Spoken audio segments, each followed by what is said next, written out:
हरि ओम। आम आज प्रथम श्रेणी साधारण ज्ञान बही पढ़ा। विषय अच्छी फूल और फल। फूल फल विषय टी पढ़ा। 1 नंबर, सूर्य उइले केउं फूल फुटे? पद्म। सूर्य उइले पद्म फूल फुटे और सूर्यमुखी फूल मध्य फुटे। पद्म फूल और सूर्यमुखी फूल फुटे। केउं फूल संजरे फुटी सकाळरे झड़ी पड़े? गंगशिउली। केउं फूल संजरे फुटी सकाळरे झड़ी पड़े? गंगशिउली। केउं फूलर बास्ना नाही? पलाश फूल। पलाश फूलर आदौ बास्ना नहीं। केउं फूल सूर्यंक परी देखा जाए? सूर्यमुखी फूल। सूर्यमुखी फूल सूर्यंक परी देखा जाए। माँ तारिणी प्रिय फूल केउंटी? लाल मंदार।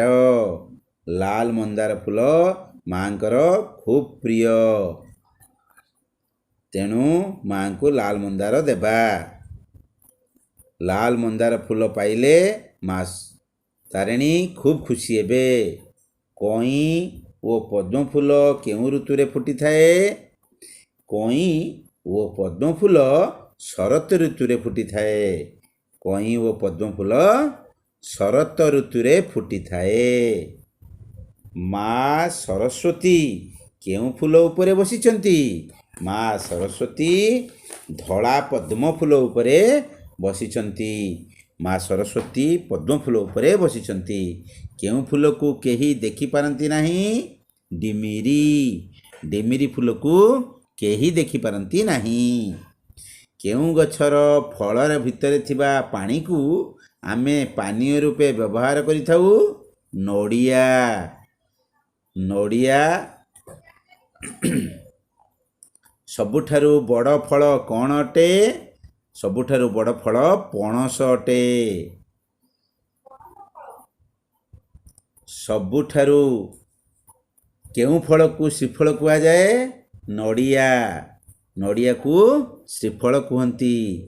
काहाकू फल मानकर राजा कुहा जाए? आंब। आंब को फल मानकर राजा कुहा जाए। केउं फल रे मंजी न थाए? कदली। कदली रे आदौ मंजी न थाए। केउं फलर बाहारे मंजी थाए? काजू बादाम। ताकू सैतियाबा कहती। काजू बादाम। काजू बादाम रो मंजी बाहरे थाए। से गछटी देख। तरभुज केउं ऋतुरे खिया जाए? ग्रीष्म ऋतुरे तरभुज खाती। तरभुज एक लता जातीय उद्भिद। से गछटी देख। आमे समस्ते तरभुज खरा दिने खाइबा। तरभुज खाइले आम देहर जलीय अंश कमिब नाही। हरि ओम। आज पाठ एतिकी, पुणी देखाबो।